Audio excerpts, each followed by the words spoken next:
जी, आप अपना इंट्रोडक्शन दें। Okay sir, thank you. Okay. Sir, मेरा नाम कै डॉक्टर अमृता द्विवेदी है। मैं मैम रीवा मध्य प्रदेश मैम की रहने कैमरा वाली हूँ। कैमरा ऑन कर लीजिए ना, तो मैं आपके सारे फेशियल एक्सप्रेशंस वगैरह देख पाऊँ ना। आप आंसर तो कर रहे हैं बट यानी कि कॉन्फिडेंस लेवल वगैरह सारी चीज़ें मैं देख पाऊँ, है ना। जी सर। ओके। जी। Good evening sir. Good evening. Sir, मेरा नाम डॉक्टर अमृता द्विवेदी है। मैं रीवा जी। मध्य प्रदेश की रहने वाली हूँ।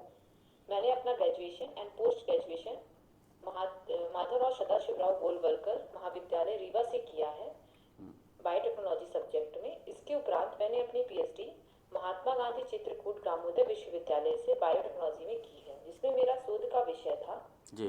Antioxidative and anti hyperglycemic activities of some plants of Myrtaceae family. जी। सर, मैंने मध्य प्रदेश राज्य पात्रता परीक्षा 2024 उत्तीर्ण की है। सर, मुझे टीचिंग के साथ साथ शोध का भी अनुभव है। जी। मैंने डीबीटी प्रोजेक्ट जवाहरलाल नेहरू कृषि विश्वविद्यालय से एज ए रिसर्च एसोसिएट के रूप में कार्य किया है और अलग अलग संस्थानों में पढ़ाया भी है।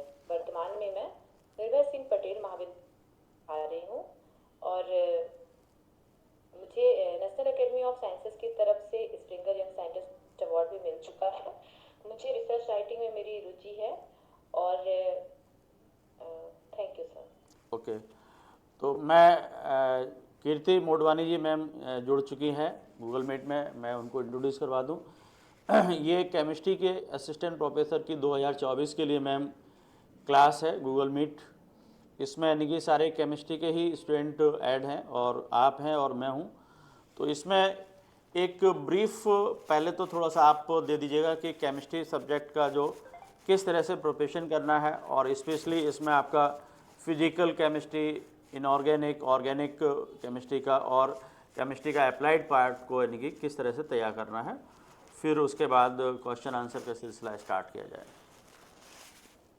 जी सर, जी। Thank you. ओके। आप सभी को मेरी आवाज आ रही है? आप लोगों यस को मैम। मैम, हाँ जी।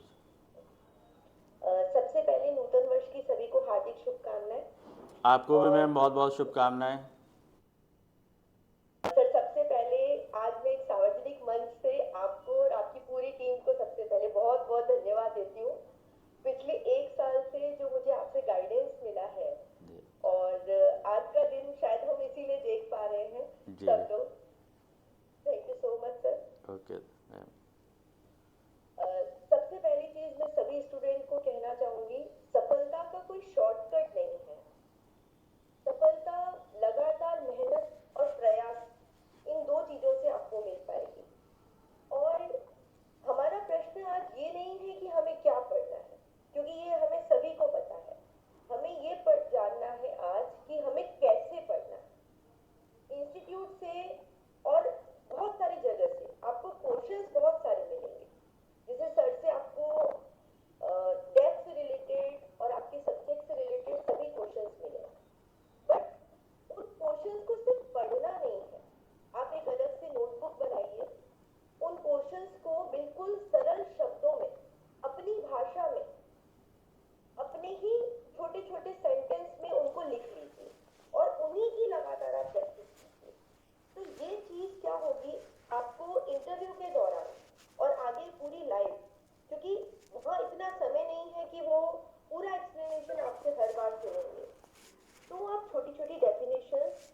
ये भी सुना होगा, अगर एनसीईआरटी का कोई आंसर है तो उसको कोई चैलेंज नहीं करता।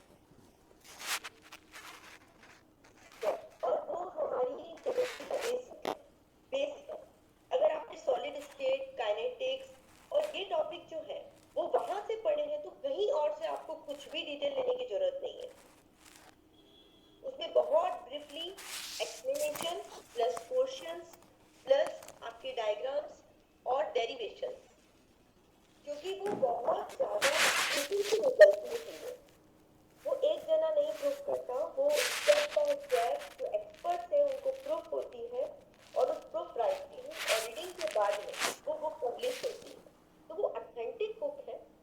तो एनसीईआरटी की बुक नो डाउट आपके लिए बहुत हेल्पफुल रहेगी अगर आप उसको पढ़ते हैं तो। और दूसरा, अगर आप एडवांस की बात करते हैं तो जब आपसे बेसिक क्वेश्चन पूछे जाएंगे और अगर आपने उनका सही से जवाब दिया तब वो एडवांस की तरफ बढ़ेंगे। डायरेक्ट एडवांस क्वेश्चंस पूछना, जैसे अभी आपने बोला कि ऑक्सीजन का पैरामैग्नेटिक मोमेंट, डाईमैग्नेटिक मोमेंट, उससे पहले उनका क्वेश्चन क्या आना चाहिए? आपने मॉलिक्यूलर ऑर्बिटल थ्योरी पढ़ी है, तो मॉलिक्यूलर ऑर्बिटल थ्योरी में अगर आपको पता है तो ऑक्सीजन के एलिमेंट से एक शिफ्टिंग शुरू होती है। अगर आपको ध्यान हो इस चीज का, पी जेड और पी एक्स जेड और एक्स वाई में जो शिफ्टिंग होती है, या आप फ्लिपिंग बोल सकते हो उसको, तो वो क्वेश्चन ऑक्सीजन के लिए पूछने का कारण ही ये है क्योंकि वह पैरामैग्नेटिज्म और डाईमैग्नेटिज्म, उसकी इलेक्ट्रॉनिक कॉन्फ़िगरेशन को किस तरीके से आपने जज किया है, क्योंकि वो बारीकी अगर आपको पता है।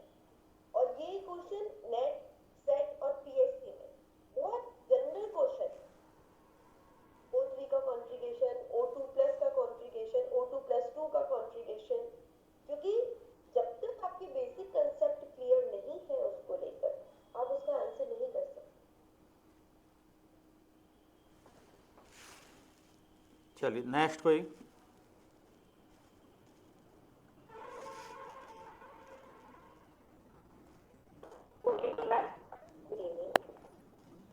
मैम मेरा ये क्वेश्चन था कि जैसे अगर मैं फिजिकल केमिस्ट्री काइनेटिक्स की बात करूँ तो उसमें मैम मैं डेप्थ कितना लूँ, मतलब मैं ये नहीं समझ पा रही थी। जैसे थ्योरी बेसिक जैसे कॉलिजन थ्योरी क्या है, लिमनान थ्योरी क्या है, ये ठीक है, लेकिन इसके बाद अगर क्या वो डिफरेंशिएट भी पूछ सकते हैं कि हाँ कॉलिजन थ्योरी ये है और ट्रांजिशन स्टेट थ्योरी ये है, तो दोनों में मतलब कॉलिजन थ्योरी के होते हुए भी ट्रांजिशन स्टेट थ्योरी की जरूरत क्यों पड़ी?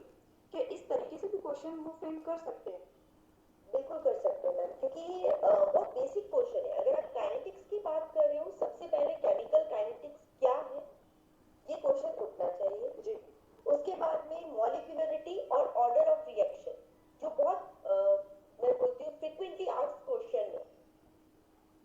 देन ऑर्डर कितने टाइप का है, मॉलिक्यूलरिटी किस तरीके से डिफाइन की जाती है, इन पर रेट ऑफ रिएक्शन पर किस तरीके से किन कैरेक्टर्स और किन फैक्टर्स का इम्पैक्ट पड़ता है, फिर हम ऑर्डर ऑफ रिएक्शन को किस तरीके से पता लगाते हैं, प्रैक्टिकली होता है, थ्योरेटिकली होता है।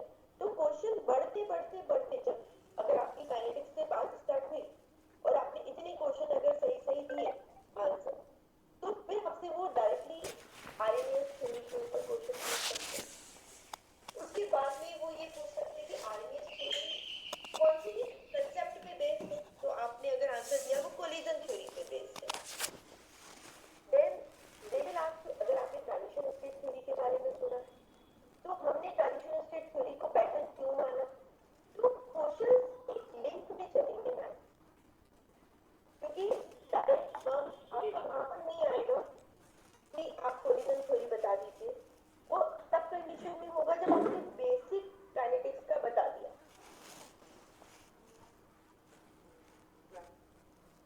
तो इसके अलावा जी कुछ लोग ऐड नहीं हो पा रहा है।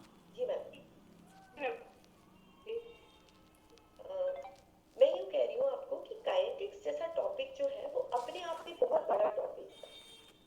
तो वहाँ पर भी हो सकता है कि अगर आपने ऑर्डर ऑफ रिएक्शन बताया कि zero order, first order, second order, third order, तो वो उसके एग्जाम्पल्स आपसे पूछ सकते हैं कि इन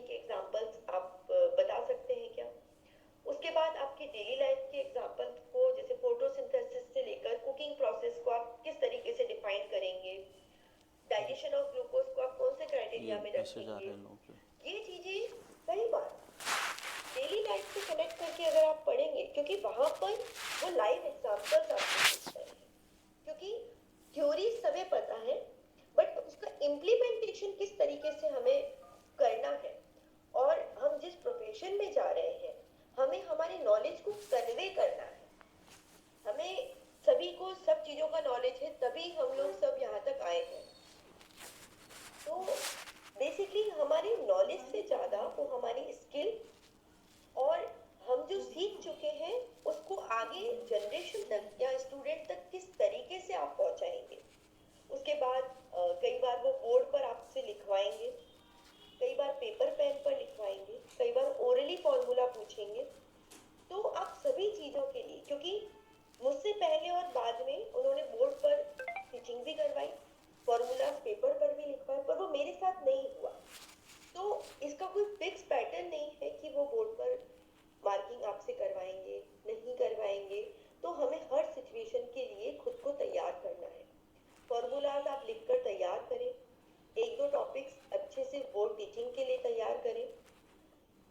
जो भी आपके डेरिवेशंस हैं, आपकी जो इलेक्ट्रॉनिक कॉन्फ़िगरेशंस हैं, स्पेशली ट्रांजिशन एलिमेंट के, उनको अच्छे से देखें, और जो उसमें एक्सेप्शनल केसेस हैं उनको और अच्छे से देखें, क्योंकि जहाँ पर एक्सेप्शनल केसेस हैं वहाँ पर क्वेश्चंस हमेशा ज्यादा रहेंगे। जी मैम। मैम इसके अलावा एक क्वेश्चन ये कि जैसे ये सारा थ्योरी वाला पार्ट था, लेकिन इसके अलावा जैसे काइनेटिक्स की अगर मैं बात करूँ जिसमें कॉन्सेक्यूटिव रिएक्शन से, पैरेलल रिएक्शन से, तो क्या ये वाला पार्ट भी कवर करना होगा इसमें? मैम इनकी सिर्फ डेफिनेशन जो रहती है बेसिक, जी है ना, उनकी बेसिक डेफिनेशंस आप जरूर से देखते जाएं। इनके डेरिवेशंस जनरली वहां पर मुझे नहीं लगता है इतना डीप हो जाएंगे, पर अगर वो फिर भी चाहते हैं तो आपके पास एक बहुत अच्छा ऑप्शन है बहुत पोलाइट बनने का, क्योंकि वहां हमें अपने आप को महान नहीं दिखाना है, वहां हमें बीच का रास्ता अपनाना है। और तुरंत आप सॉरी बोल दीजिए कि सर मुझे, मैं आपको ये नहीं बोलना है कि मुझे इसकी जानकारी नहीं है, आपको यहाँ ये बोलना है कि मैंने इसके बारे में पढ़ा है पर अभी मैं उसको रिकॉल नहीं करता। जी मैम, है ना? जी। प्रियंका जी पूछिए। Thank you ma'am.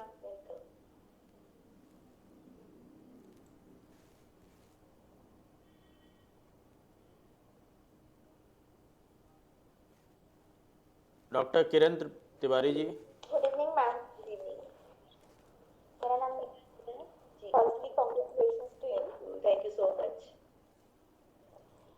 मैम जैसे अगर डेफिनेशन पूछी जाती है तो जैसे हम बच्चों को जो सिखाते हैं, जब भी एक डेफिनेशन लिखना होता है तो उसमें एक एग्जाम्पल पुटअप करना होता है। तो जब भी जैसे अगर आपसे बहुत बेसिक क्वेश्चन किया गया तो क्या हम उसको एग्जाम्पलीफाइड करके बताना करेक्ट होगा या गलत होगा? मैम देखिए, ये डिपेंड करता है कि आपका आंसर क्या है, और बहुत अच्छा है अगर आप अपनी डेफिनेशन बोल दें, उसके बाद में आप एक एग्जांपल उसमें जोड़ दें। क्योंकि जैसे आप मेरी ही बात करें तो मुझसे कोलॉइड्स के बहुत बेसिक क्वेश्चन से क्वेश्चन स्टार्ट हुए थे। जब वो डायलिसिस का टॉपिक आया तो उन्होंने मुझे एक बात पूछी कि डायलिसिस मेरी लाइफ में कहाँ से होता है। तो ये आपको किसी भी बुक में नहीं लिखा है, बट हमें इन जनरल ही पता होता है कि डायलिसिस जब हम किडनी प्यूरिफिकेशन के टाइम में या किडनी फेलियर के टाइम में ब्लड प्यूरिफिकेशन के मेथड के दौरान जो आर्टिफिशियली किया जाता है उसमें डायलिसिस का प्रोसेस होता है। तो ये आपकी बेसिक केमिस्ट्री का मेडिकल साइंस में यूज है। इसी तरीके से कोएगुलेशन एक प्रोसेस रहता है। कोएगुलेशन का एग्जाम्पल हमारी डेली लाइफ में हम लोग बहुत ज्यादा बार देखते हैं।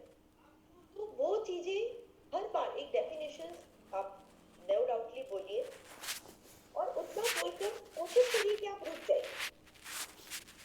वो इसलिए क्योंकि आप नेक्स्ट क्वेश्चन उनकी तरफ से आने दीजिए कि इसका कोई लाइफ में एग्जांपल आपको पता है। आप समझ रहे हैं मैं क्या बोल रही हूँ? जी मैम। जी है ना? जी। तो हम जैसे कोई भी एक चीज पूछी, आपसे पूछा कोलॉइड के बारे में पता है? जी पता है। आपका आंसर इतना ही होना चाहिए। क्या होते हैं? आपने डेफिनेशन बोल दी। फिर वो पूछेंगे कितने टाइप के होते हैं, तब आप बोलिए इतने टाइप के होते हैं। एग्जाम्पल दे दीजिए, फिर आप एग्जाम्पल बता दीजिए, फिर वो न्यूज पूछते हैं तब आप न्यूज पूछिए, क्योंकि पहले ही हम लोग अगर सब चीज बोलेंगे तो वो क्वेश्चंस का जो सीक्वेंस है वो खराब होता है। बट मैम जैसे कि ऐसा होता ना लाइक कि हम जो बोलते हैं ना उसी पे से क्वेश्चन पुटअप किया जाता है, तो इंटरव्यू हमें हमारे तरह से चलाना पड़ता है ना, कि हम चाहते हैं कि वो हमसे ये पूछे तो हम उन्हें उस तरह का एक क्लू प्रोवाइड करें, लाइक कि आप हमसे अब इस पर पूछें, तो लाइक जैसे एक एग्जाम्पल देना आपके हिसाब से कितना करेक्ट और कितना रॉन्ग है, तो मैं ये जानना चाह रही हूँ। मैम देखिए, सबसे पहली चीज मैं आपको करेक्ट करना चाहूंगी, इंटरव्यू हम लोग की सबकी गलतफहमी रहती है कि हम चलाएंगे, क्योंकि इंटरव्यू का पैनल हमसे बहुत ज्यादा सुपीरियर और एक्सपीरियंस, तो उनके माइंड में उस समय क्या चल रहा है हमें उसको समझने के लिए बहुत बहुत ज्यादा समय लग जाएगा। तो हमें एग्जाम्पल देना है नहीं देना है ये आपके टॉपिक पर डिपेंड करता है। अगर आप कॉन्फिडेंट है कि इसके एग्जाम्पल के थ्रू मुझे नेक्स्ट क्वेश्चन जब आएगा तो मैं उसका आंसर दे सकती हूँ, तो आप बिल्कुल उस क्वेश्चन की तरफ बढ़िए, उस आंसर की तरफ बढ़िए, आप एग्जाम्पल दीजिए। पर अगर आपको खुद में डाउट है कि अगर मुझसे इसके बारे में और ज्यादा डीपली पूछ लिया तो मैं इसका आंसर देने के लिए कैपेबल नहीं हूँ, तो आप, मैं बोलती हूँ एक टर्म की, हमें वहां बहुत ज्यादा स्मार्ट नहीं बनना है ना, तो हमें वहां जज करना है कि हम इस टॉपिक की गहराई को कितनी बार समझ पा रहे हैं। जैसे आप, उन्होंने मुझसे एक क्वेश्चन किया था कि पार्चमेंट मेम्ब्रेन रहती है उसके पोर का साइज क्या था, तो मुझे पता था कि उसके पोर का साइज क्या है, पर मैं मिनी माइक्रोन माइक्रोन अगर ये बोल देती वहां तो मुझे उसकी टर्मिनोलॉजी में उलझा देते।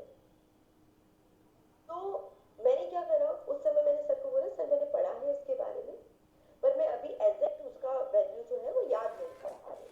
तो उससे दो चीजें हुई, एक सॉरी जो वो सुनना चाहते हैं वो भी हमने उनको दिया, और एक पोलाइटनेस दिखाई कि हाँ हमें जानकारी है पर अभी मुझे उसको रिटर्न नहीं है, तो मैं उस चीज को समझ पा रही हूँ कि मुझे कितना कितना बोलना है हाँ। और इसको खुद ही करना पड़ेगा।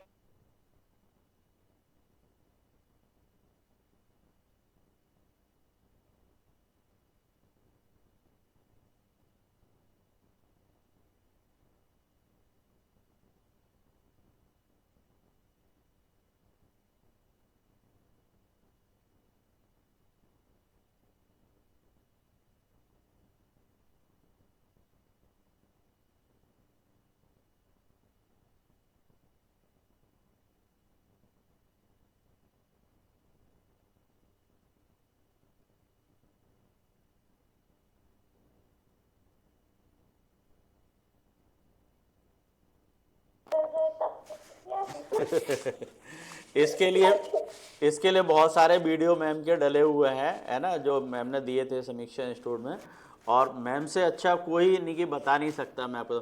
और नीलांजला जी, अभी मैम ने एक आपका बहुत डाउट अच्छी तरह से क्लियर किया है आपके माध्यम से। बहुत सारे स्टूडेंट को ये डाउट रहता है कि मैं इंटरव्यू अपने तरीके से चला लूँगा या मैं अपने तरीके से उसको यानी कि मैनिपुलेट कर लूँगी। ऐसा बिल्कुल भी पॉसिबल नहीं होता है।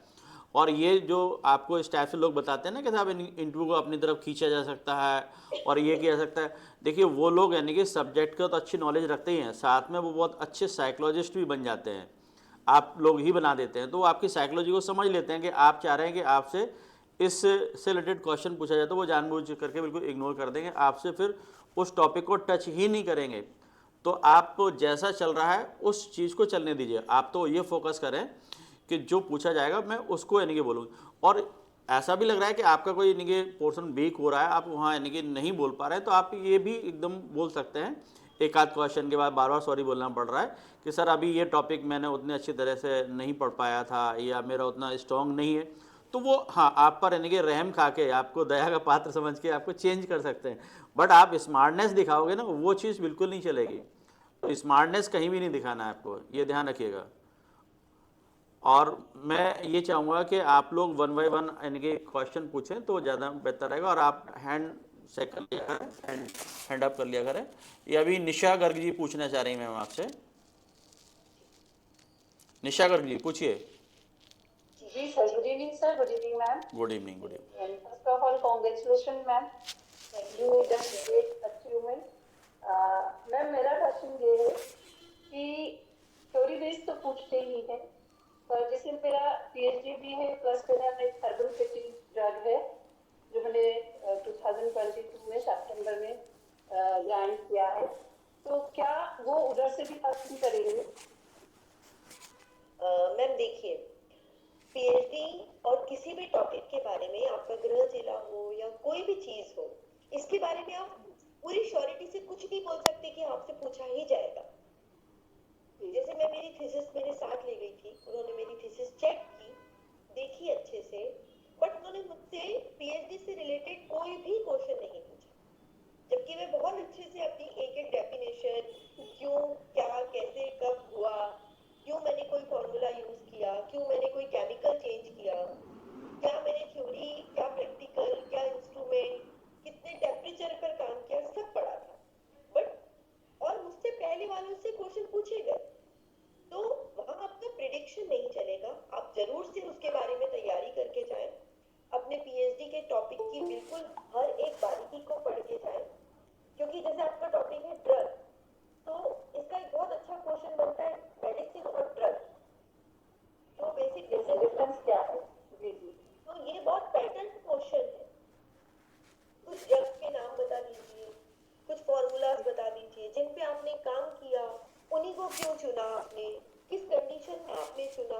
तो वहां पर आपको हर डायमेंशन में, जैसे आपको सर डेप्थ से रिलेटेड क्वेश्चंस में पीएचडी टॉपिक से रिलेटेड जब क्वेश्चन प्रोवाइड करेंगे, तो उनको आप बहुत डीपली पढ़िए। दूसरी चीज, आपके जो रिसर्च पेपर रहेंगे, टोटल अभी तक कितने आपके पेपर पब्लिश हुए हैं, किस जर्नल में पब्लिश हुए हैं, आपसे रिलेटेड किस किस जर्नल में पेपर पब्लिश हो रहे हैं, आपके बाद में कितने हुए हैं, क्यों आपने ये टॉपिक चुना। तो ये सब चीजों के लिए आपको बिल्कुल तैयार रहना है, क्योंकि क्वेश्चंस कहीं से कभी भी पूछे जा रहे हैं। तो मैं आपको बिल्कुल नहीं बोलूंगी कि आपसे पहले वाले से अगर नहीं पूछा है पीएचडी के बारे में तो आप निश्चिंत ना हो जाए, आपसे पूछेंगे, आप ये सोच के चलिए। Thank you ma'am, thank you so much. Next. Hello ma'am. जी हेलो मैम। जी जी जी मैम मैम। मैम जिसने पीएचडी में एनरोल नहीं किया है, तो मैम उनसे भी क्वेश्चन बन सकता है कि आप फ्यूचर में किस टॉपिक में रिसर्च करना चाह रहे हैं? मैम देखिए, ये टॉपिक तब बनता है जब कहीं ना कहीं इन जनरल आपसे बात हो रही हो, और अगर आपसे पूछा जाए कि अगर आपने नेट सेट जो भी किया है अभी, उसके बाद में आपके फ्यूचर प्लान्स क्या है, क्योंकि डायरेक्ट वो पीएचडी पर भी नहीं आएंगे, क्योंकि उन्हें भी पता है कि मैक्सिमम स्टूडेंट नेट और सेट के थ्रू आए हैं। हाँ, आप बोलिए कि हाँ मैं आगे अपने ही सब्जेक्ट में अलग अलग टॉपिक्स हैं जिन पर मैं रिसर्च करना चाहता हूँ, जो आजकल का ट्रेंडिंग टॉपिक है। अगर आपने अभी कुछ उसके बारे में पढ़ा हो तो जैसे ग्रीन केमिस्ट्री है, नैनो साइंस है, नैनो केमिस्ट्री है, और इसके अलावा जो आपका एग्रोकेमिकल पर ग्रीन इम्पैक्ट है, ये सब जो करंट के हॉट टॉपिक्स हैं, तो सिर्फ बोलने मात्र से नहीं होगा मैम।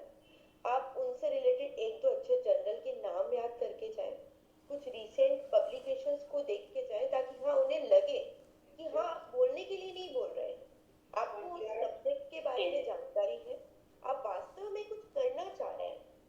तो आप ज्यादा टॉपिक नहीं, एक टॉपिक चुन ले कि मैं इस दिशा में और आगे कार्य करना चाह रही हूँ, और इससे रिलेटेड अगर जर्नल है तो मुझसे अगर पूछे जाए तो मैं 4-5 जर्नल के नाम बता सकूं, 2-4 रिसेंट पब्लिश पेपर के बारे में बता सकूं, और मैं क्यों इस टॉपिक को चुन रही हूँ। उसके पीछे का कारण क्या होगा कि हम लोग इन फ्यूचर में एनवायरमेंट सेफ्टी पे काम करना चाह रहे हैं या प्रोटेक्शन पे काम करना चाह रहे हैं, तो ये सब चीजें एक लॉजिकल थिंकिंग और एक अच्छे जो रिसर्च वर्कर है उसकी तरह सोच कर आप बोलिए।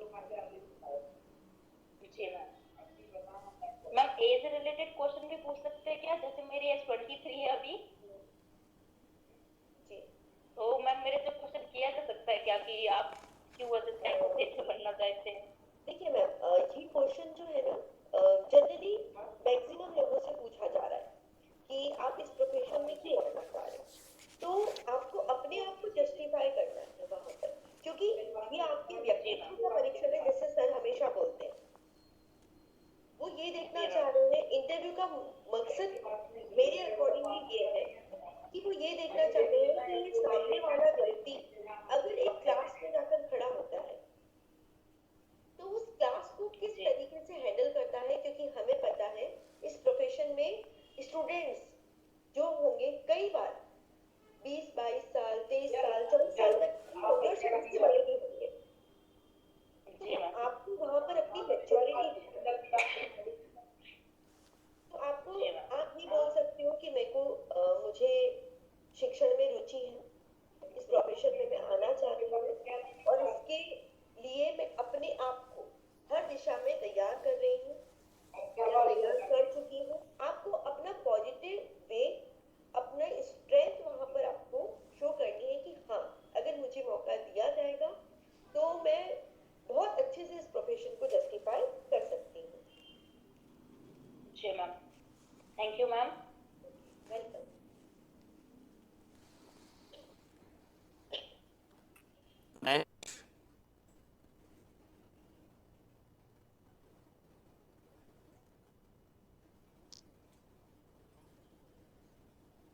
नम्रता द्विवेदी जी पूछना चाहते हैं आप कुछ?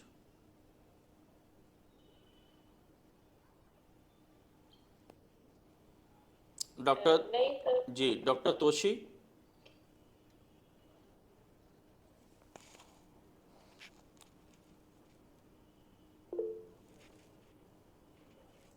जी, नेहा गौतम जी पूछिए।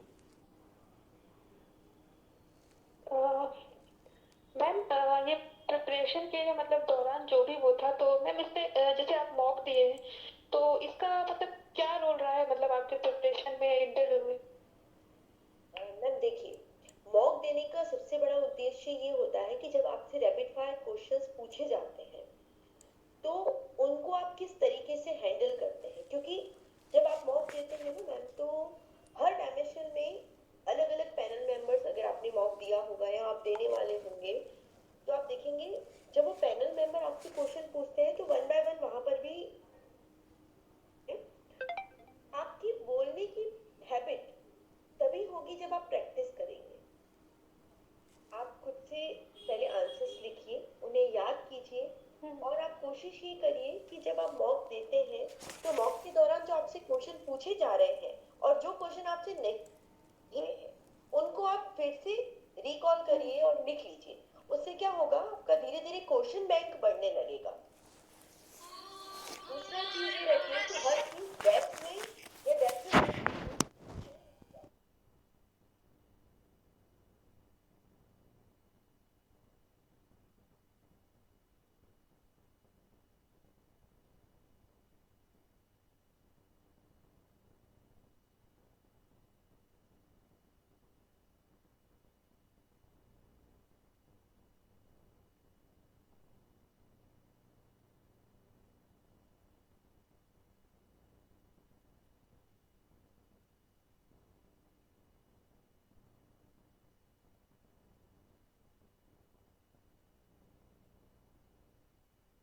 डेफिनेशंस है वो जरूर से पता होनी चाहिए, क्योंकि आपको नहीं पता कि आपसे क्वेश्चन पूछने वाले जो सर है या मैम है वो कहाँ से कौन सा क्वेश्चन पुट करते हैं। तो बेसिक डेफिनेशन एक फॉर्मेटिकल फिजिकल, क्योंकि क्वेश्चन पैटर्न कौन से क्वेश्चन से कहाँ जंप हो रहा है, इवन जो आपकी भारतीय ज्ञान परंपरा है और जो इंटरडिसिप्लिनरी टॉपिक है उनसे भी उतनी ही डेफिनेशन स्टार्ट करती है। तो शॉर्ट में हमें बेसिकली सारा सिलेबस एक अलग बुक लेकर नोटबुक में छोटी छोटी डेफिनेशंस के फॉर्म में लिखना है और ये आपको जरूर से हेल्प करेगा आपके फाइनल इंटरव्यूज में।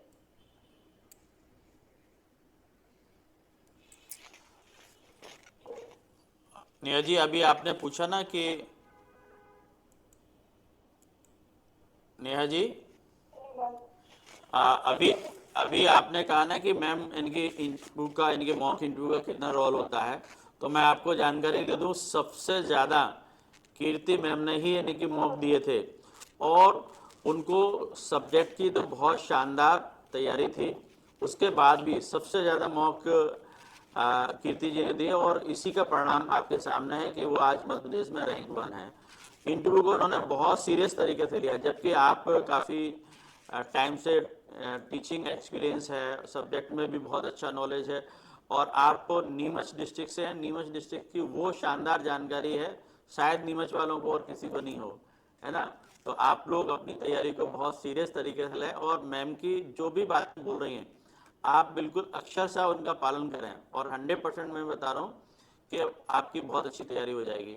और एक और मैं आपको बता दूं कि केमिस्ट्री सब्जेक्ट में और हो सकता है कि किसी का कोई अच्छा टॉपिक हो, लेकिन भारतीय ज्ञान परंपरा की जानकारी जितनी अच्छी यानी कि मैम को है उतनी हो सकता है कि किसी अदर सब्जेक्ट के भी पर्सन को ना हो।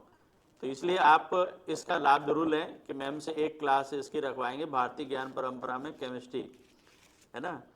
चलिए नेक्स्ट क्वेश्चन, हाँ पूछिए। नेक्स्ट क्वेश्चन पूछिए पूछिए भाई, इतना अच्छा आपको प्लेटफॉर्म मिल गया है, आज मैम आपके साथ जुड़ी हुई है। जी सर, मैम मेरा एक क्वेश्चन है जी कि जैसे मेरा नॉर्मली का स्पेशलाइजेशन है, जब हमारा एमएससी चल रहा था तब स्पेशलाइजेशन हो रहा था, तो नॉर्मली यदि हम अपना स्पेशलाइजेशन बताएं तो वो उधर से क्वेश्चंस करेंगे। मैम आप डिग्री में भी लिखा हुआ है ऑलरेडी। आप कहाँ मैं खरगोन डिस्ट्रिक्ट से हूँ, ओके मंडलेश्वर से। ठीक है। मैम जैसे अभी आपने बोला मेरा स्पेशलाइजेशन ऑर्गेनिक केमिस्ट्री से है और मैं आपको जी। मजेदार बात बताऊँ, मुझसे ऑर्गेनिक का एक क्वेश्चन नहीं पूछा गया। जी जी, मैंने आपका सुना था, फीडबैक सुना था। हाँ। जी जी। तो मैम मतलब वहाँ पर आपसे हर वो चीज़ पूछी जा सकती है और हर वो चीज़ नहीं पूछी जा सकती है, आपका कोई प्रिडिक्शन वहाँ पर नहीं चलेगा। हमें हर डायमेंशन में अपने आप को पूरी तरीके से प्रिपेयर रखना है, क्योंकि कई बार आपकी बहुत अच्छी जो ताकत रहती है वो वहाँ पर जाकर कमजोरी भी बन सकती है। तो हमें बिल्कुल स्मार्टनेस नहीं दिखानी, हमें चलाकर बिल्कुल नहीं बोलना है कि मेरा स्पेशलाइजेशन इनऑर्गेनिक में है, अगर आपसे इंट्रोडक्शन के दौरान पूछा जाए। वो इसलिए मैम क्योंकि फिर वो इनऑर्गेनिक से क्वेश्चंस लेके आएंगे कि हमें एक भी क्वेश्चन का आंसर देने में तकलीफ हो जाएगी। जी। तो जिस तरीके से जिस फ्लो में चीजें चल रही हैं, हमें वहां पर उनके हिसाब से खुद को ढाल लेना। नहीं, जैसे डेप्थ में पूछा है यदि स्पेशलाइजेशन में तो उसमें मेंशन आप वहां लिखिए, बिल्कुल डेप्थ में पूछा गया है तो आप लिखिए, वो वहां पर पढ़ लेंगे। अगर उन्हें लगता है तो वो जरूर से क्वेश्चन पूछेंगे। और इनऑर्गेनिक में भी जो बेसिक क्वेश्चन रहता है पैरियोडिक टेबल और पैरियोडिसिटी, और उसके बाद इलेक्ट्रॉनिक कॉन्ट्रीब्यूशन, ये जो टॉपिक है वो मोस्ट फेवरेबल टॉपिक है, वो हर बार जाने अनजाने आपसे पूछे ही जाएंगे। और दूसरा टॉपिक जी, दूसरा जो टॉपिक रहेगा कोऑर्डिनेशन केमिस्ट्री, एसिड बेस जो रहेंगे, ये जो टॉपिक है चाहे वो इनऑर्गेनिक से आप संबंधित है नहीं है, ये जो टॉपिक है वो जरूर से ही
करनी पड़ेगी।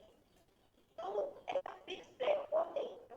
सर ने एमपी से रिलेटेड मटेरियल प्रोवाइड करवाया। दूसरी चीज एमपीपीएससी की साइट पर या फिर आपकी जो नॉर्म्स है यूजीसी के, उसमें न्यू एजुकेशन पॉलिसी से रिलेटेड पूरा फॉर्मेट है।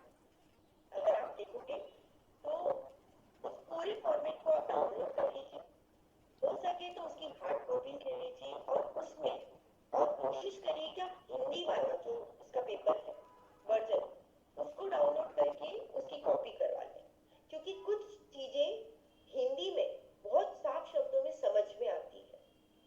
तो आप उनको बिल्कुल अंडरलाइन करके उनकी मीनिंग की तरफ बढ़िए और उन मीनिंग को छोटे छोटे डेफिनेशंस में, जैसे अगेन मैं बोल रही हूँ, आप कोशिश करिए कि हर टॉपिक को बहुत कम शब्दों में लिख लीजिए। किसने दी डेफिनेशन ये सबको पता है, नहीं दी, कहाँ से टर्मिनोलॉजी आई वो नहीं पूछेंगे आपसे।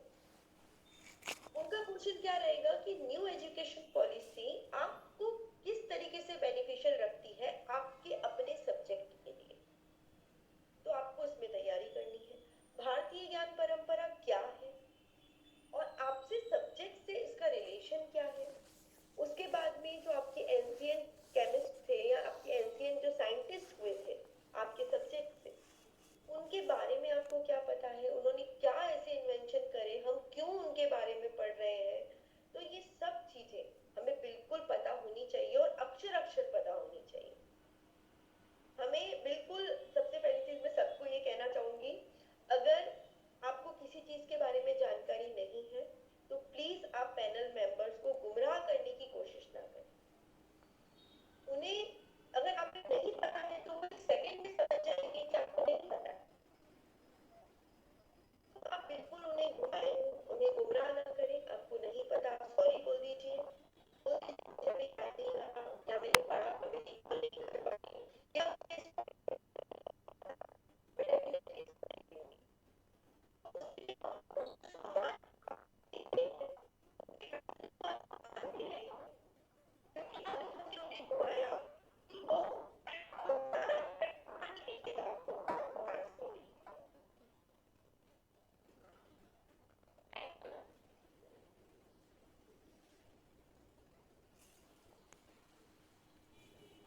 मैम एक क्वेश्चन मेरा ये कि मैम करंट से कैसे जोड़ना है, मतलब केमिस्ट्री को करंट कैसे प्रिपेयर किया था आपने? मैम देखिए, जब मेरा इंटरव्यू होने वाला था, अगर आपने देखा हो 2022 का जो इंटरव्यू था, उसमें उस दौरान दिल्ली में बॉम्ब ब्लास्ट हुआ था। उसी ड्यूरेशन में 10-12 दिन पहले ही। तो उस बॉम्ब ब्लास्ट में केमिकल यूज किया था, अमोनियम नाइट्रेट। तो वो उस समय करंट का बहुत इम्पैक्टफुल टॉपिक था और वो डॉक्टर्स यूज कर रहे थे अमोनियम नाइट्रेट। तो उसको एज एक्सप्लोसिव क्यों यूज किया, किसके साथ में कॉम्बिनेशन के साथ में यूज किया, डॉक्टर्स उसको क्यों खरीद रहे थे। और उसी दौरान अहमदाबाद में एक केमिकल यूज हुआ था जो कैस्टर की सीड से निकलता था, दैट इज कॉल्ड राइसिन। इस तरीके से जो आपकी तुरंत घटी हुई घटनाएं हैं वो आपके सब्जेक्ट से रिलेट करती है। मुझसे हालांकि इस क्वेश्चन के बारे में नहीं पूछा गया था, बट मैं वो रेडी करके रखी थी कि अगर मुझसे पूछा जाता है तो मुझे पता होना चाहिए। दूसरी चीज, पीएचडी से रिलेटेड जो टॉपिक्स है और जो अभी करंट पीएचडी है, जो green chemistry, green revolution, nano science, nano medical science, इन सब से रिलेटेड जो करंट में रिसर्च पेपर पब्लिश हो रहे हैं, जो हमारा इंडियन इंस्टीट्यूट्स है वहाँ पर जो रिसर्च हो रहा है, जो प्लास्टिक को लेकर, बायोडिग्रेडेबल मटेरियल्स को लेकर, जो हमारे ट्रेनिंग दी जा रही है, जो हमारे इंस्टीट्यूट वहाँ पर अलग अलग जो रिसर्च है बायोडिग्रेडेबल डिजाइन कर रहे हैं। तो इन चीजों के बारे में हमें बेसिक जानकारी जरूर से होनी चाहिए। तो करंट बहुत ज्यादा बढ़ रहा है, बहुत ज्यादा बड़ा ना पढ़कर, इतना डीपली ना पढ़कर, आपके सब्जेक्ट से रिलेटेड जो 1-2 महीने 4 महीने में जो बेसिक घटनाएं हुई है और उनमें अगर कोई विशेष केमिकल यूज किया गया है, जैसे अभी हम लोग इथेनॉल ब्लेंडिंग पेट्रोल या फ्यूल की तरफ बढ़ रहे हैं, तो वो क्या है, E20 पेट्रोल क्या है, तो ये से हमें जो है बेसिक जानकारी इन सब चीज़ों की होनी चाहिए और यही हमारा केमिस्ट्री का करंट है। जी मैम, जैसे आपने कहा कि जो भी अभी पीएचडी में जो भी अभी रिसेंटली टॉपिक्स है ये सब मैम पीएचडी होने मतलब अगर पीएचडी है तो करना है या फिर ना हो तो भी बेसिक आइडिया इसका होना चाहिए।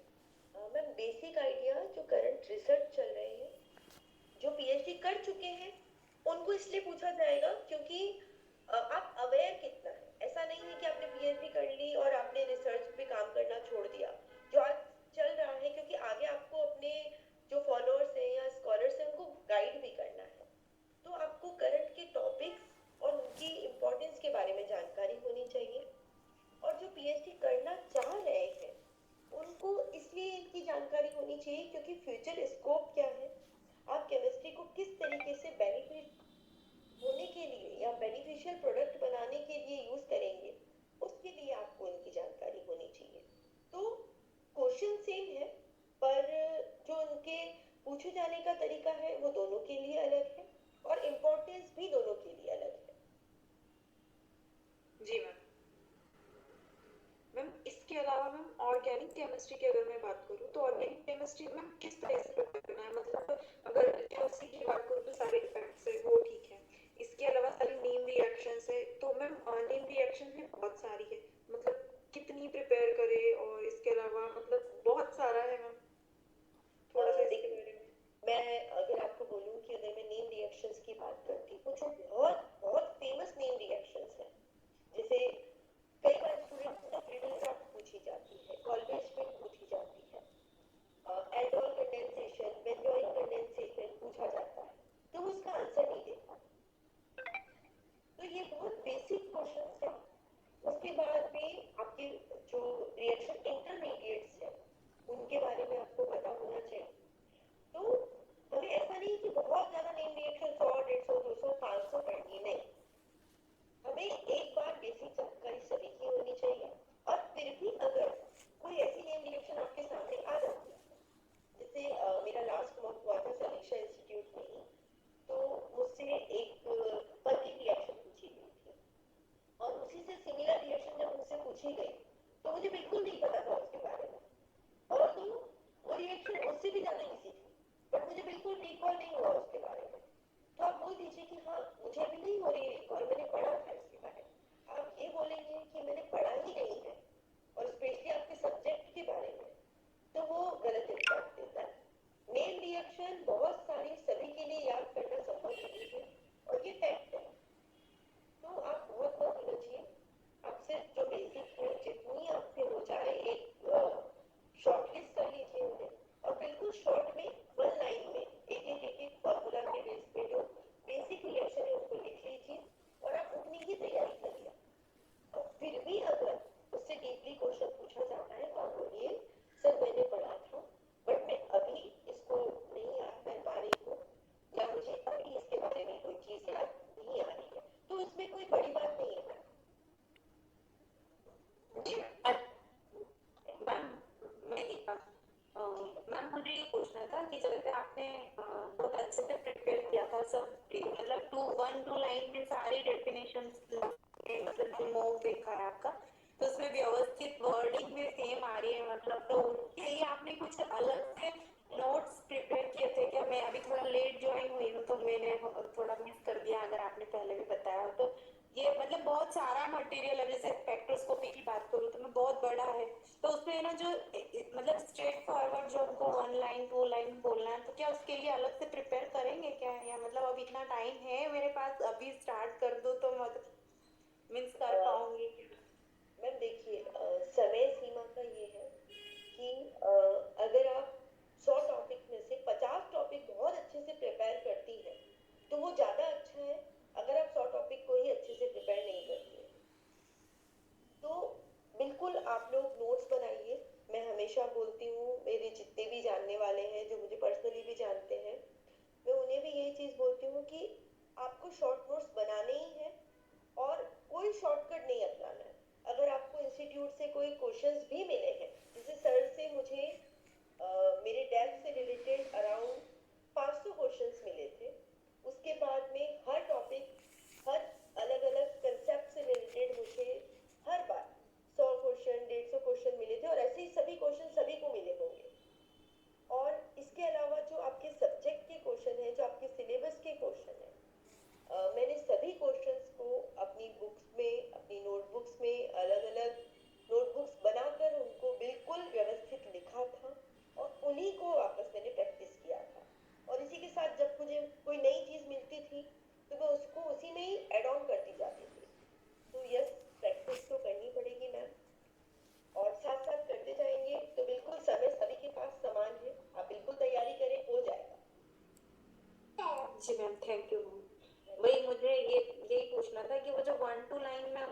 डिफाइन करना वहाँ पे, तो वो जैसे स्ट्रेट फॉरवर्ड क्वेश्चन फटाफट फटाफट रैपिड फायर में चलता है, तो उस टाइम पर सिर्फ एटलीस्ट डेफिनेशन तो आने आना चाहिए, मतलब है ये एम रखना है। क्योंकि जब आप डेफिनेशन बताएंगे तब आपसे उससे रिलेटेड नेक्स्ट क्वेश्चन पूछा जाएगा, और अगर आप डेफिनेशन ही नहीं बता पाए तो आप खुद एक उसमें चले जाएंगे कि अब आपका डाउनफॉल है, क्योंकि वो लूप होल है आपके लिए कि अगर आपने बेसिक क्लियर किया है तब वो आगे आपसे क्वेश्चन क्योंकि वो पॉल्यूशन से लेकर आपकी बेसिक कोऑर्डिनेशन केमिस्ट्री क्या है, पैरियोडिक टेबल क्या है, जो आपने बेसिक शायद 11th या 12th में पढ़ा होगा, या हम सबने शायद 10th में भी कोई डेफिनेशन पढ़ी होगी, तो वो डेफिनेशन भी वहां पर पूछी जा सकती है। जी मैम, थैंक यू मैम, मैं करती हूँ। ठीक।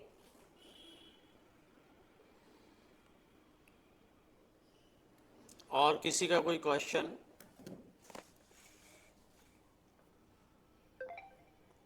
और किसी का कोई क्वेश्चन? नमस्ते मैम, कॉन्ग्रेचुलेशन मैम। मैम मैं डॉक्टर प्रियंका त्रिपाठी, और मैम मेरा एक क्वेश्चन था आपसे कि मतलब जैसे मेरा एमएससी में एनवायरमेंटल केमिस्ट्री रहा है, और मैं अभी 8 सालों से अतिथि विद्वान के पद पर कार्यरत हूँ, तो मुझे फिर चारों को साथ लेके चलना पड़ेगा, मतलब एनवायरमेंटल केमिस्ट्री पर भी पूरा फोकस रखना पड़ेगा और फिर केमिस्ट्री को भी करना पड़ेगा। जी मैम, बिल्कुल करना पड़ेगा, और एनवायरमेंटल केमिस्ट्री तो एक ऐसा टॉपिक है जो इंटरडिसिप्लिनरी टॉपिक है। हाँ। तो इससे बेसिक क्वेश्चन आना ही आना है, चाहे आप उस सब्जेक्ट से रिलेट करते हैं नहीं करते हैं, क्योंकि हमारी केमिस्ट्री का बेसिक जैसे ग्रीन केमिस्ट्री है, तो ये इसका बेसिक कंसेप्ट ही ये है, वो एनवायरमेंटल प्रोटेक्शन के लिए यूज करते हैं। जैसे आपका एसटीडी कोर्स है, तो ये चीजें तो जो कॉमन पूछी जा रही है वो सभी से पूछी जाएंगी, और हो सकता है आपसे विशेषकर पूछी जाए। मैम मेरा एक क्वेश्चन और था कि जैसे मेरा नैनो टेक्नोलॉजी पे ये था, मतलब मैंने ड्रग सेंसिंग का काम किया, ड्रग सेंसर था, तो मतलब जैसे मुझे उस पर पूरी ड्रग्स वगैरह की लेक्चर वगैरह पूरे पढ़ने पड़ेंगे, या फिर मैं अपना पूरा काम रखूँ कि मैंने ये वर्क किया है और मेरा ये एम है और मेरा ये फ्यूचर में मेरा ये प्लान है। जी मैम, आपका पीएचडी हो गया है कंप्लीट? हाँ मेरी मैम पीएचडी कंप्लीट हो चुका है 2016 में। सबसे पहली चीज नैनो केमिस्ट्री क्या है, यहाँ से आपका क्वेश्चन शुरू होगा। नैनो साइंस क्या है, नैनो टेक्नोलॉजी क्या है, क्योंकि अधिकतर स्टूडेंट्स को ये कंफ्यूजन रहता है। ये तीनों की डेफिनेशन सिमिलर है पर सेम नहीं है, तो इनका बेसिक डिफरेंस हमें पता होना चाहिए। नैनो केमिस्ट्री वर्क कैसे करती है, इसके प्रो और कॉन्स क्या है, ये हमें पता होना चाहिए, और इनकी जो फ्यूचर स्कोप है, इनके साथ साथ में इनके जो आप एप्लीकेशंस बोल रहे हैं वो हमें पता होना चाहिए। आपका ये टॉपिक चुनने का कारण क्या है, ये हमें पता होना चाहिए। और इसी के साथ जैसे आप ड्रग का स्ट्रक्चर पूछ रहे हैं मैम, तो आपने जिन ड्रग पर काम किया है उनका स्ट्रक्चर हो सकता है आपसे लिखवाया जाए, तो जिन ड्रग पे आपका काम है, जो 5 या 6 ड्रग रहे होंगे मेरे हिसाब से, हाँ मैम। तो उनका स्ट्रक्चर आपको पता होना ही चाहिए, क्योंकि उनका स्पेशलाइजेशन आपने अपनाया है, उसमें आपने जो केमिकल्स यूज किए हैं वो आपको पता होने चाहिए, और सोसाइटी पर उसका क्या इम्पैक्ट है, बेनिफिशियल और हार्मफुल, ये दोनों चीजें आपके पीएचडी टॉपिक में इतने क्वेश्चंस तो कम से कम हमें याद होने ही चाहिए। मैम मेरा एक क्वेश्चन और था, मैम जैसे हम क्या, जैसे जो प्रॉपर एनसीईआरटी में जो डेफिनेशन दी हुई है, कई बार हम क्या है उनको पढ़ तो लेते हैं लेकिन प्योर अच्छी तरीके से डिफाइन नहीं कर पाते, लेकिन क्या उन्हें अपने शब्दों में बता सकते हैं, जैसे जब अपने तरीके से समझा सकते हैं डेफिनेशन? बिल्कुल मैम, आप अपने शब्दों में समझाइए, बट इसके लिए क्या होगा, आप एक बार जब बुक में उसको पढ़ लेते हैं तो आपको लगता है वो आपको रिकॉल हो गई है, पर जब तक आप उसको अपने शब्दों में लिखेंगे नहीं, जैसे हमने हमेशा से पढ़ा है 100 बार पढ़ना और 1 बार लिखना, तो यही चीज आपको इम्प्लीमेंटेशन में लानी है। आपको बिल्कुल अभी भी, जैसे मैं मेरे साथ मेरा कॉपी और पेन लेके बैठी हूँ, मुझे कभी भी कोई भी चीज ऐसा लगता है कि मुझे पता होनी चाहिए और मुझे कोई भी चीज सीखने मिल रही है, तो मैं एक हैबिट है कि लिख लो उसको, क्योंकि वो लिखने से आपको बार बार पढ़ने में आएगी, याद करने में आएगी, और वो आपको डेफिनेटली हेल्प मैम मेरा एक क्वेश्चन और था, जैसे कि आपने कहा कि हिंदी में मतलब थोड़ा सा प्रेफर करना है कि अपन हिंदी इंग्लिश मिक्स करें, तो टर्मिनोलॉजी ज्यादातर अभी तक तो ऐसे है कि मतलब मीडियम तो हिंदी रहा है हमेशा से, पर अब यहाँ तक आते आते ना सारी टर्मिनोलॉजी इंग्लिश में आ गई है। अब बोलने में भी मतलब वो हिंदी कम आ पाती है, तो उसके लिए प्रॉपर वर्डिंग के लिए मतलब कोई सोर्स आपने कहाँ से किया? भी आप बिल्कुल इंग्लिश में बोलिए, वहाँ कोई परेशानी नहीं है। पर मेरे हिसाब से जो लैंग्वेज है वो कभी भी आपकी नॉलेज का वेरिएंट हो सकती है, क्योंकि केमिस्ट्री में कोई भाषा नहीं है। अगर मैं आपको फॉर्मूला बोलूँ मीथेन का, तो वो CH3 ही रहेगा, उसमें आपको कुछ मेथड की या लैंग्वेज की कोई जरूरत नहीं है। पर अगर मैं आपको बोलूँ कि इलेक्ट्रॉन नेगेटिविटी क्या है, तो उसका शायद हिंदी मीनिंग मैक्सिमम स्टूडेंट को पता ही नहीं होगा, तो उसमें आप नहीं समझ रहे। जिस तरीके से आपको याद है आप उस तरीके से बिल्कुल याद करिए। फिर भी अगर आपको कोई क्वेश्चन में डाउट है तो आप मुझसे पूछ लीजिए कि सर आप उसका please Hindi meaning English meaning बता देंगे, तो बिल्कुल आपकी हेल्प करेंगे। मैं सोर्स का क्या मतलब है हिंदी अपने को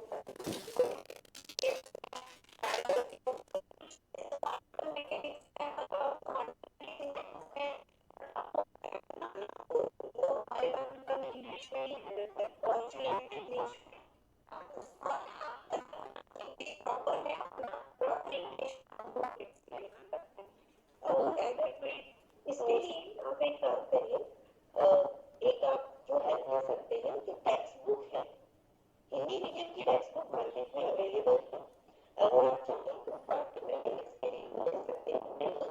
तो NCERT की वेबसाइट पर हिंदी में भी उसका कन्वर्जन अवेलेबल है, आप ऑनलाइन भी उसको चेक करके और उसका ट्रांसलेट वहाँ से ले सकते हैं, जो ऑथेंटिक रहेगा। ठीक है मैम। मैम एक क्वेश्चन और था।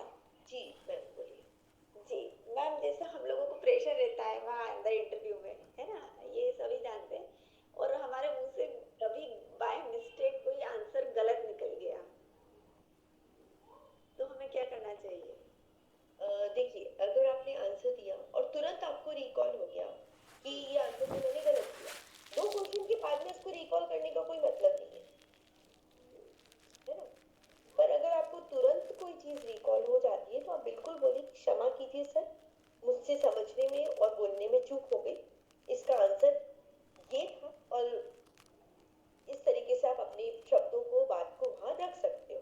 तो आप बहुत पोलाइटली अपनी बात रखिए, और अगर आपसे गलती हो भी जाती है और आपको रियलाइज होता है तो आप उसको मान लीजिए, सॉरी बोल दीजिए, क्षमा मांग लीजिए। तो इसमें कहीं ना कहीं हम अपने आप का बड़प्पन दिखा रहे हैं और सामने वाले व्यक्ति को वो सम्मान दे रहे हैं जिसके वो हकदार है। मैम दूसरी ओर जैसे कि ये तो हो जाता है, लेकिन जैसे अगर अपन ने कोई आंसर गलत दे दिया और अगर उन्होंने वो आंसर बोला कि क्या आप अपने आंसर को रिवाइज करना चाहते हैं, तब क्या जवाब देना चाहिए? आप प्लीज से मुझे कुछ समय, 1 मिनट या कुछ समय दीजिए, आप बिल्कुल उसको सोचिए कि आपने क्या जवाब दिया। मैं करूँगा कि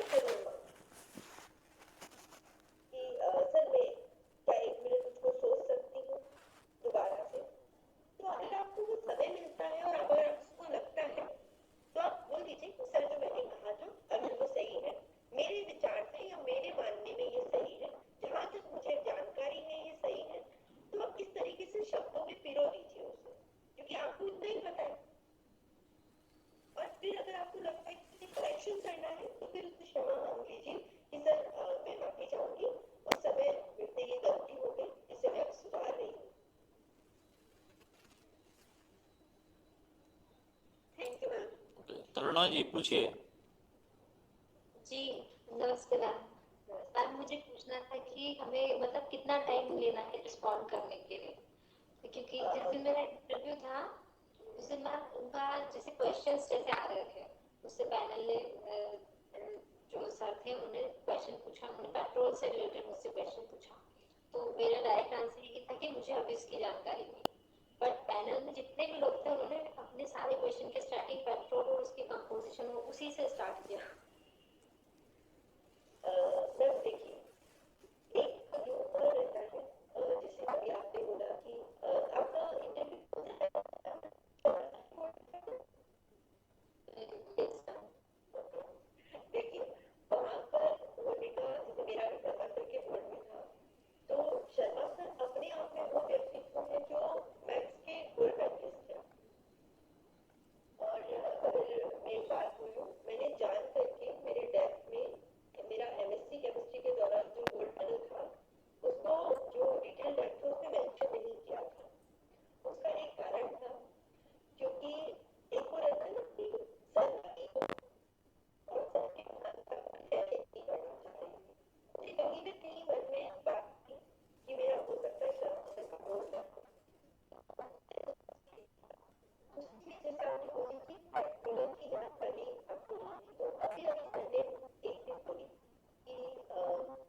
मैम यही आंसर दिया था हमको कि अभी मुझे इसकी जानकारी नहीं है, बट मैं इसकी जानकारी ले लूँ। बट फिर भी पैनल में तीनों लोगों ने मैम देखिए, वो एक साइकोलॉजिकली अटैक भी आप बोल सकते हो अपने ऊपर, क्योंकि आपका प्रेजेंस ऑफ माइंड तब काम करता है जब आप साइकोलॉजिकली माइंडफुली वहां पर आंसर करते हो। तो स्टार्टिंग के 7-8 क्वेश्चंस कई बार क्या होता है कि वो इसलिए पूछते हैं क्योंकि आपको वो डरा दे, या फिर आपका माइंडसेट चेक करें कि आपको अपने ऊपर कॉन्फिडेंस है या नहीं है, क्योंकि हर प्रोफेशन में कुछ ना कुछ प्रेशर से हमें काम करना पड़ता है। उस प्रेशर को सहन करने की क्षमता आपके अंदर कितनी है, कई बार उनका मकसद ये जानना भी होता है। तो इसका कोई बहुत बड़ा कारण नहीं है, तो आप उसको अन्यथा ना लें मैम, और अगली बार के लिए आप बिल्कुल अपने आप को प्रिपेयर करें।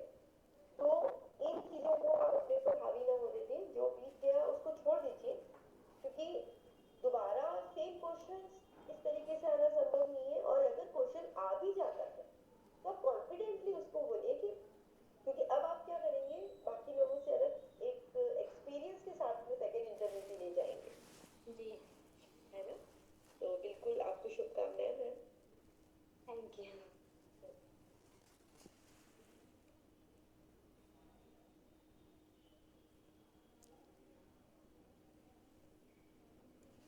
और किसी का कोई क्वेश्चन क्या?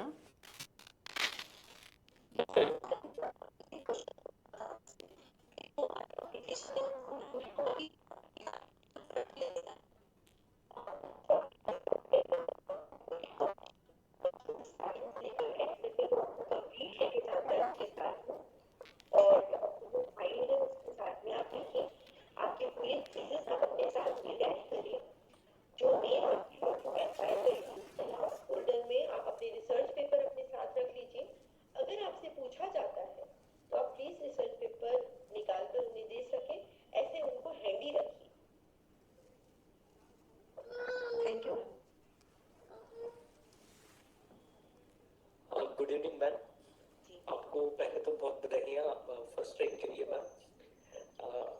जी मैडम, मैं थोड़ा सा आपसे ये जानना चाह रहा था कि जो आपकी स्ट्रेटेजी कैसी रही थी, जो पेपर 1 और 2 था उसको लेके कुछ आप स्पेसिफिकली बता पाएंगे, क्योंकि जैसे आपका स्कोर रहा है जो उस हिसाब से स्कोर हम भी लेके आ पाए तो काफ़ी शॉर्ट ही उसके अंदर में हो पाएगी। तो आप थोड़ा सा उसके बारे में जरा बताइए कैसे आपने स्ट्रेटेजी करी थी। देखिए, सबसे पहली चीज तो ये कि आप किसी भी सिलेबस के टॉपिक को छोड़े नहीं। और कुछ चीजें ऐसी रहती हैं, जैसे करंट के टॉपिक जनरली बहुत सारे स्टूडेंट्स उसमें बहुत ज्यादा उलझते हैं, जैसा मुझे लगता है, क्योंकि करंट अपने आप में अगर हम थ्योरी एग्जाम के लिए प्रिपेयर कर रहे हैं तो बहुत ज्यादा रहता है, तो उसका वेटेज के हिसाब से आप उसको जस्टिफाई नहीं कर सकते। आप कितना भी उसको पढ़ लें, आप कंप्लीट करंट को कवर नहीं कर सकते। आप अक्षर अक्षर अपने सिलेबस को फॉलो करें। जैसे आपका शेड्यूल ट्राइब्स के बारे में क्वेश्चन है, ज्योग्राफी के बारे में है, ओडीओपी के बारे में क्वेश्चन है, आईटी के बारे में क्वेश्चन है, पॉलिटी के बारे में क्वेश्चन है, तो उनके बारे में आप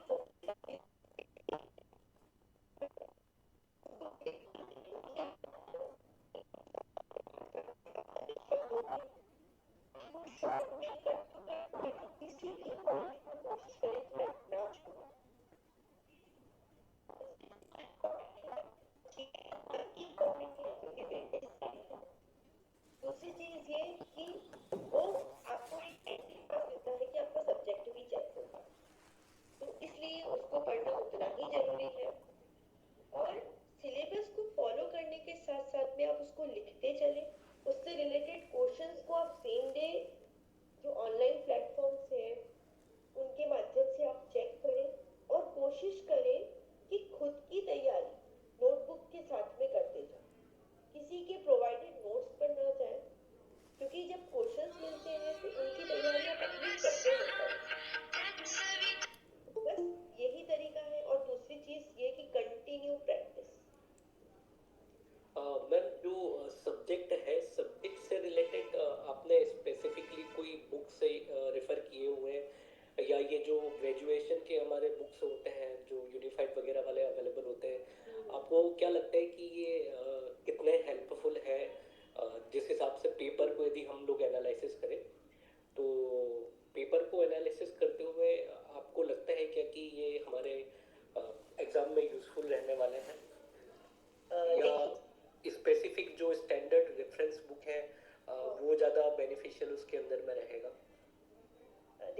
मुझे जहाँ तक मेरी तैयारी के दौरान लगा ना, एनसीईआरटी की जो 11th-12th की बुक्स हैं उसमें अगर आपको कोई भी टॉपिक मिल जाए जो आपके सिलेबस में मेंशन है तो उसको कहीं और से आपको पढ़ने की जरूरत नहीं है।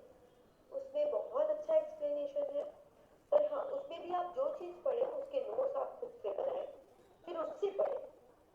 दूसरी चीज़ एमएससी और बीएससी की बुक्स इन जगह हम लोग पढ़ते हैं, मैंने उन्हीं बुक्स से पढ़ा, फिर और सी जगह नहीं करी, हाँ रेफरेंस बुक्स मैंने परचेज की है, उनसे भी काफ़ी चीज़ें मुझे मिली। बट आप कोशिश करें क्योंकि सरल भाषा में जितना आप पढ़ेंगे और जिन बुक से आप ऑलरेडी एक बार पढ़ चुके हैं उनसे पढ़ेंगे तो आपको डेफिनेटली हेल्प करेंगे, क्योंकि आप मटेरियल की क्वालिटी को चैलेंज कर सकते हैं। आप एनसीईआरटी से पढ़ रहे हैं, एनसीई की बुक से पढ़ रहे हैं, या आपने ग्रेजुएशन और पोस्ट ग्रेजुएशन के दौरान उसको पढ़ा तो आपने थ्योरी के लिए उसको पढ़ा, बट अब आप जब उसको पढ़ रहे हैं तो आप ऑप्शनल ऑब्जेक्टिव क्वेश्चंस के लिए उसको पढ़ें। हाँ टॉपिक पढ़ने के बाद में प्रीवियस ईयर 20 साल 25 साल के पेपर आप जरूर से ले लें, उनसे आप अपने हर टॉपिक को वेरीफाई करें कि आप उन चीज़ों को सॉल्व कर पा रहे हैं या नहीं, क्योंकि यही चीज़ जो प्रैक्टिस है ये आपको कैपेबल बनाएगी, आगे हेल्प करेगी। मैम एक और मेरा सवाल था कि जो ये एंशिएंट केमिस्ट्री वाले क्वेश्चंस थे इसको आपने मतलब कहाँ से कवर किया है, क्योंकि इस बार भी जैसे आपने पेपर दिया होगा तो आपने देखा होगा कि इस बार तो काफी डिफरेंट लगे उसके अंदर में क्वेश्चंस, तो इसका कोई सोर्स आप बताएंगे कि जहाँ से कवर किए जा सकते हैं सारे क्वेश्चन इसमें?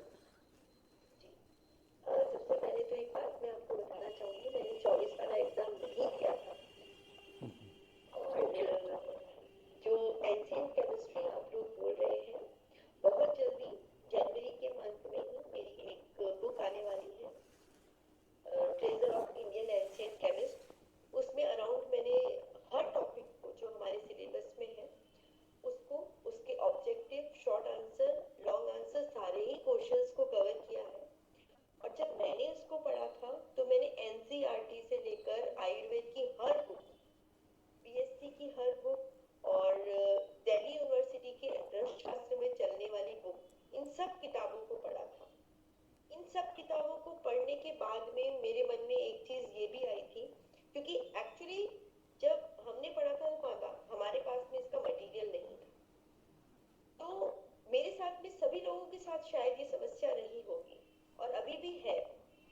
तो इसके लिए मैं आपको एक ही चीज़ बोलूँगी कि मैं सर को उसका लिंक प्रोवाइड जरूर से करा दूंगी, आप उसको एक बार देखिएगा तो वो आपको हेल्प करेगी। दूसरा, आयुर्वेद की जो बुक्स है, जो रसशास्त्र की किताबें वहाँ चलती हैं, वो आपकी इसमें मदद कर सकती हैं, क्योंकि इसके अलावा कोई ऑथेंटिक सोर्स इस टॉपिक के लिए अवेलेबल नहीं है। कीर्ति जी, पहले तो आपको इसके लिए बहुत बहुत बधाई कि आपने ऐसे टॉपिक पे लिखा है जिस पर आपकी बहुत अच्छी पकड़ है, मैंने पहले स्टार्टिंग में बोला, और ये स्टूडेंट के लिए बहुत हेल्पफुल रहेगा क्योंकि आपने जो रिसर्च वर्क किया है इसके लिए